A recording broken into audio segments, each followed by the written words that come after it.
আচ্ছা, এই কন্ডেন্স মিল্কের চা কার কার পছন্দ বলো তো? আমার কিন্তু অনেক ভালো লাগে। যদি চাটা একটু কড়া হয় আর কন্ডেন্স মিল্কটা যদি একটু বেশি পড়ে তাহলে কিন্তু অনেক বেশি মজা হয়।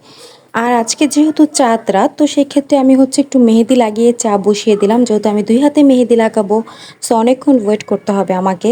তো সেক্ষেত্রে বলতে বলতে আমি চা বসিয়ে দিলাম। মেহেদি লাগাবো আর চা খাবো না, তা কি হয় বলেন? চাটা আমি এখানে লিকার করার জন্য বসিয়ে দিয়েছিলাম এবং হচ্ছে এখন লিকার করার পরে এখানে আমি একটু চিনি মিশাবো। কারণ চিনি না মিশালে আবার তেতো তেতো লাগবে। যারা একটু চিনি বেশি পছন্দ করো তারা চিনি ইউজ করবা, যারা কম পছন্দ করো তারা কম দিবা। আর আমি এখানে কনডেন্স মিল্ক ৩ চামচ দিয়েছিলাম। এখন হচ্ছে খুব সুন্দরভাবে নেড়ে এখন হচ্ছে খাবো।